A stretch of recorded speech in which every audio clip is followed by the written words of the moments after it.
Kumusta po? Narito po ulit ang update natin para sa lagay ng ating panahon. Ngayong hapon po ng June 10, 2024 na kung saan sa ngayon ay patuloy pa rin na umihip ang hanging habagat dito po sa kanlurang bahagi ng Luzon. Habang mayroon pa rin pong intertropical convergence zone na patuloy naman na nag-i-extend sa silangang bahagi po ng Mindanao. At ito naman ay pinapakita ng forecast model natin pong ginagamit.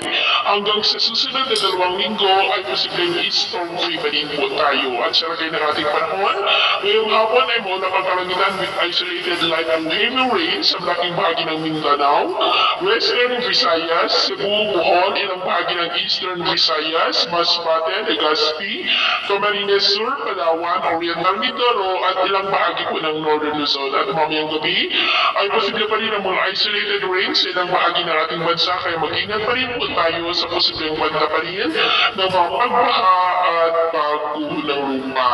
At yun naman pong mga baybayin, wala naman po tayong nakataas na lumang warning signals, pero may mag-ingat lamang po kung papalaot tayo para mas makaiwas sa mga sakunang karagatan.